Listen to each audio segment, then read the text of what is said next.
Welcome back, ladies and gentlemen, to the 2015 Bridgewater's Finest Movie Awards, presented in conjunction with MediaDetour.com.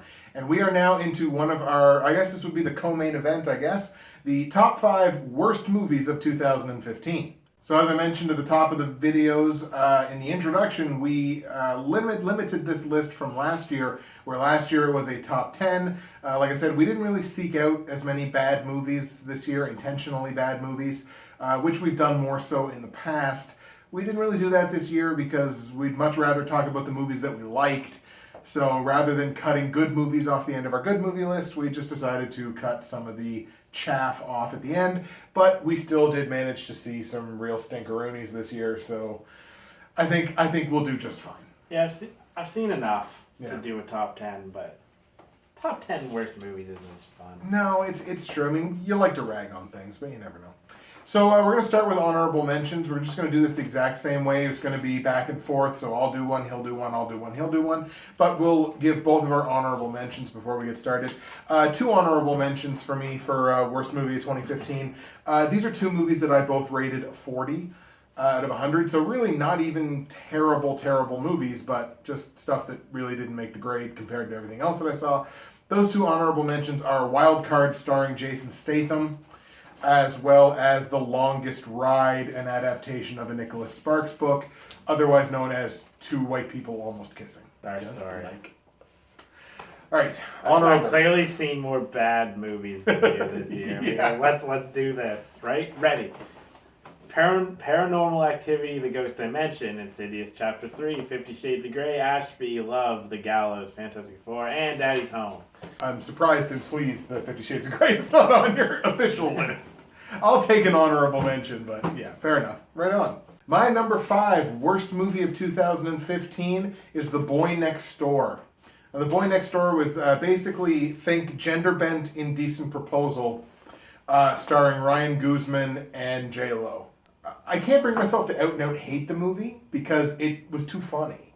But it wasn't. It was one of those movies that is not trying to be funny. The humor is completely unintentional, but it is hilarious. Not only did this movie come out in 2015, the same year as 50 Shades of Grey, and yet I would call this movie the rapiest movie of 2015 rather than 50 Shades of Grey. It came out the same weekend, I believe. Oh, did it really? I think it did.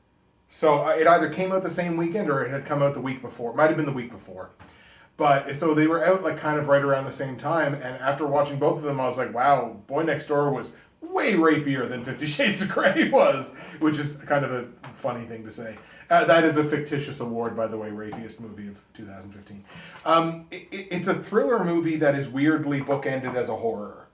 Because it feels like a horror movie towards the beginning, and it feels like a horror movie like slasher flick towards the end, with none of those elements in the middle. So tonally, it's kind of weird. Like, I guess I would have to classify it as a thriller, but it doesn't get into that so bad it's good territory. Yeah. Unfortunately, if it would have been, it would have benefited. My rating would have benefited, and it would not have made this list had it been a little more so bad it's good. But at a rating of 40 out of 100, The Boy Next Door is my number 5 worst movie of 2015. Yeah, I had that movie, but I knew I was never going to watch it. No. It was just like, no, there's no way. It's like, what's the point? Why make myself angry in my own home? Yeah. My number 5 is Wild Card, that he mentioned on his honorable mentions. For a guy who is so convincing as an action star, and really like one of the better ones of our generation, like totally worthy of grabbing the torch from like Arnold, Stallone, yada yada yada. He picks such bad movies. He might so often. He might have the worst reputation in Hollywood for picking shit movies. He's always fun. Like I always believe him. in any role because he's a badass. And I even believe him in this. Yeah, and like I like The him. badass as with a an gambling actor. addiction for some reason. But yeah. it's just a terrible movie. I didn't feel like there was really much of anything about that movie that No. was done particularly well. There were some moments of entertainment which just kind of comes from Statham being Statham that is like, okay, like this is watchable without being total garbage, but is like, Not really enough for me. nothing He to... needs to like make better movies or choose better Right. movies. Exactly. Yeah, be a little more selective. He Like, deserves better. unless he's really got it, actually, like he's got a real gambling problem and has no money, so he has to pick these roles. That's a possibility. Hopefully, that's not the case. All right, my number 4 worst movie of 2015 is Get Hard. Get Hard. Mine too. Is it really? Is it number 4? Yeah. Sick. All right, so Get Hard is Kevin Hart preparing Will Ferrell for jail. For a second, I thought it was a biopic, but it turns out it's not. I can get behind Kevin Hart in this. He's got some funny moments, and that's usually the case in most Kevin Hart movies. I can get behind Kevin Hart as a comedian. Yeah. Especially like his stand-up. Like I like his stand-up. I don't think he's like the best ever, but like I enjoy his stuff. I laugh. Like I know I'm gonna end up watching Ride Along 2. And probably gonna end up enjoying it at least enough. And, you know, he does what he does, and that's fine. Will Ferrell also does what he does, but he's been doing the same thing for 10 years, and it's to increasingly diminishing returns. I've never been behind Ferrell.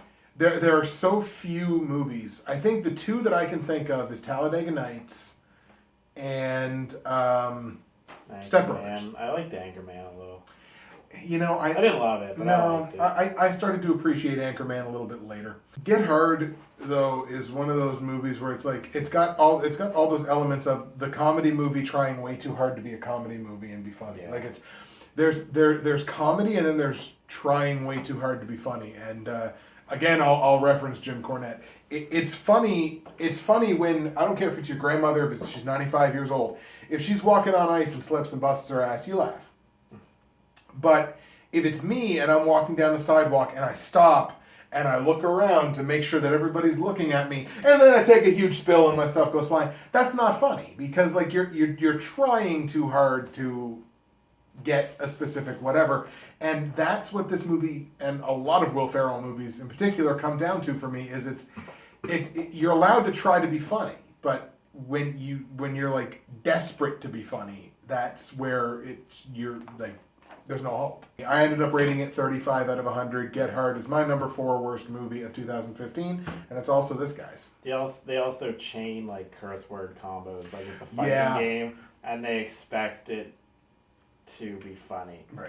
And it's very rare. Like there's a couple laughs in it.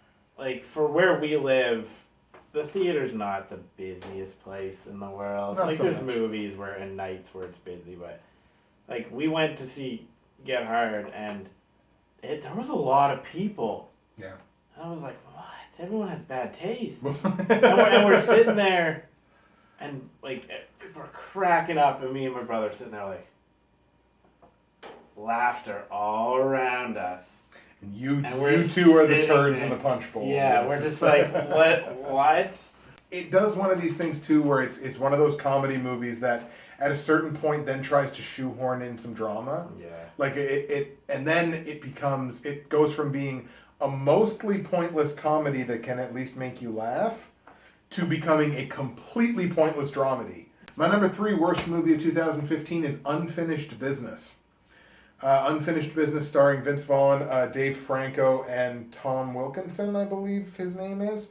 And they're 3 small business co-owners who fly to Germany to close this big deal. And they get into all kinds of shenanigans in Amsterdam and things like that. Full disclosure, the biggest reason that this movie sucked to me is Vince Vaughn is box office poison. And Dave Franco didn't work for me from frame 1. Maybe it's because he's not James.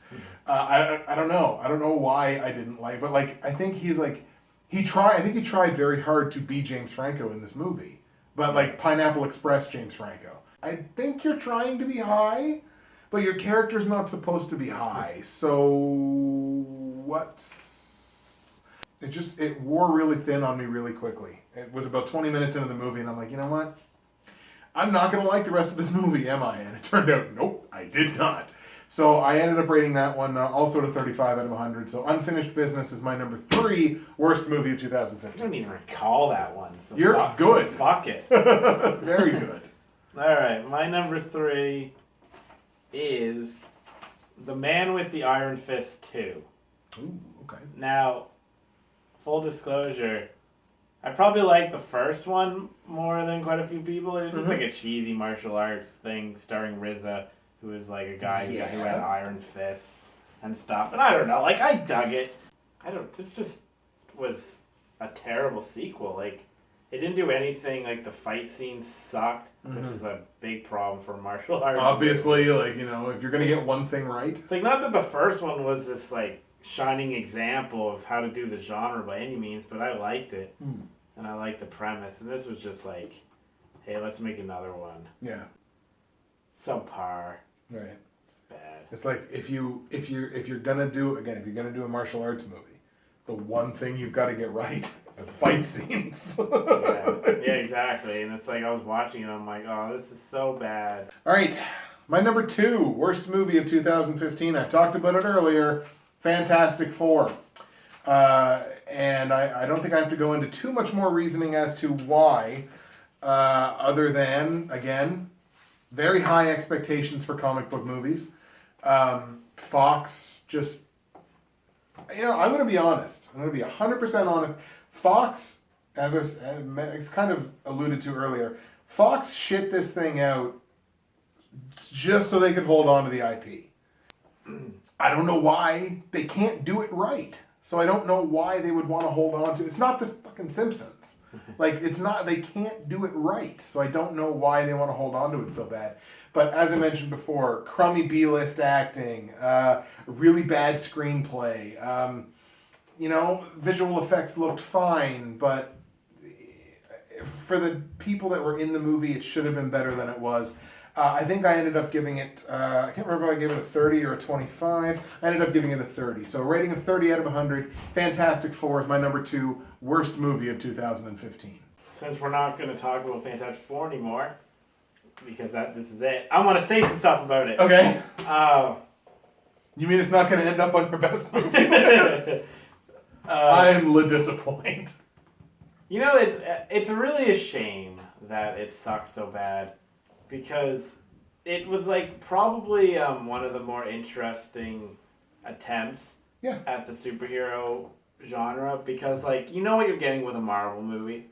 They all follow the same format, same approach. And it's gonna get a little cornball and things like that. With but DC movies, tend to be a little darker and they kind of got their own thing going. Right. But this was like, hey, you know how we got all these great like action comedy mixtures that you guys are doing? Let's make a superhero movie, but let's make it like a horror movie. Yeah. And I was like, that's cool. Yeah. That's a neat idea. But they screwed it up so bad, and it's really disheartening because like I love superhero movies. I look forward to so many of them, but they're all the same. Yeah. And this was like, hey, let's branch off. Yeah. Let's do a new genre with the superhero. I will give it credit where credit is due. The scene of Doom wrecking shop and slaughtering people is a great scene. And when they first become superheroes and they're like, oh, and they're freaking out. That's cool too. Yeah. That's it. That's literally those are the only 2 good scenes. Yeah. All right. You're number 2. Pixels. Oh, dang. See, I never got to see Pixels. You don't have to. It's about as bad as you would expect. As I would expect with an Adam Sandler-driven video game movie. As a longtime gamer, it's like I considered seeing it in theater, then I couldn't bring myself to do it. Right. And then it came on DVD. I'm like, oh, why the hell not? I guess. The visuals are cool. Like I like the pixelated visuals that they got going on. Yeah. That's neat. But Adam Sandler's just like cancer. It just wasn't funny. Like there was one part at the end that I laughed at, but and there might have been one or two scenes throughout the rest of the movie where I chuckled maybe. But I waited a long time for one decent laugh right at the end. Right. But I knew I'd hate this. Yeah. I don't like Adam Sandler. The guy has talent. Yeah. The guy just makes these terrible comedies now. Yeah, it's true. Terrible comedies. My number one worst movie of 2015, and your little brother is going to hate me for this. Paul Blart Mall Cop 2. Oh, I hate you a little bit for this. It's supposed to be a comedy movie. I get that. One of the cardinal worst sins that a comedy movie can commit to me, and you'll notice my list was mostly comedy movies. One of the cardinal sins that a comedy movie can commit is to not make me laugh. And I understand that comedy is a subjective thing. Not everybody's going to laugh at everything. But this goes beyond that because, I like Kevin James. I hope for and expect more from Kevin James. We're supposed to sympathize with his character in this because he's the prototypical nice guy. And I understand that. I don't sympathize with him in the least in this movie. And maybe I'm overthinking it. It's supposed to be a comedy. Maybe I'm overthinking it. But he's playing the character that you're supposed to sympathize with, and I didn't sympathize with him for a second. He didn't make me laugh, and there was one joke in the movie, one bit in the movie that is I know it's supposed to be one of those kind of lazy comedy things where something happens so suddenly that oh my god, it happened so suddenly, and you laugh at it almost at a reflex. And spoilers, it's when his mother gets run over by a milk truck or something like that. And they telegraph it so ridiculously. It's telegraphed 2 minutes before the bit. And then it happens, and I'm just sitting there watching it, and I'm like, in someone's mind, that was funny. And it made me think more of what has to be going through this person's head comedically in order for them to have thought that was funny. It's to me, the whole movie is just bad, stereotypical humor, and the gimmick of I take security super seriously, you guys.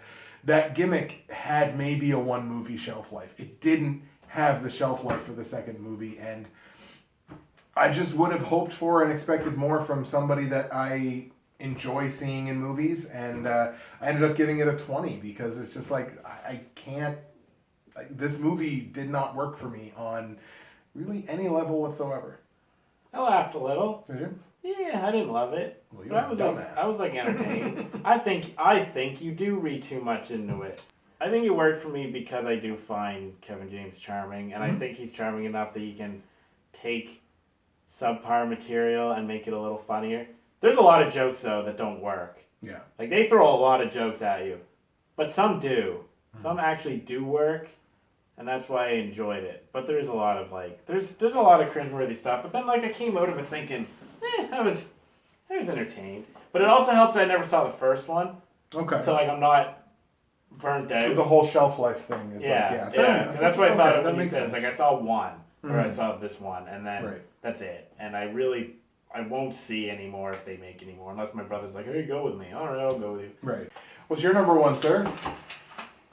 50 Shades of Grey. No, it's Woman in Gold. Totally understandable. Just so boring. A movie that made you think, I would rather take a nap. Sleeping is a better alternative. Wow. I don't know, I don't know, the people watching this now have seen the other videos, so let's just... You have. It's really boring. Yeah. That's what it comes down to. Technically sound in a lot of ways, some good acting, and shot well, but shot very... in a very standard way, though. It's not is, well enough. Very, not very really any conventionally. life to it. Absolutely. And I feel like the script and everything lacks a soul. No real life. Right. No emotion. They try, but it doesn't grip. It's too detached. It's just, all it comes down to is boring. Yeah. Should have been more to connect. Should have been given the elements that were in it. Should have been more to connect to, and it just simply wasn't there. Really tedious. There you go, folks. So, according to us, which is the only opinion that matters, the 2 worst movies of the year were Paul Blart Mall Cop 2 and Woman in Gold. So there you go, folks. Our worst movies of 2015 are in the books, and the next video is the main event. Actually, the next 3 videos, basically, because we're going to be getting into our top 30 best movies of 2015. We're going to be doing 10 movies per video. I'm going to be doing 10. He's going to be doing 10. So your next videos are going to be movies 30 through 21, 20 through 11, and 10 all the way up to number 1, best movies of 2015. It's the main event. It's so important. We're going to be changing clothes. We're going to be recording it tomorrow. So check back in just a minute. We'll see you on the other side. Top 30 best movies of 2015 right on the horizon.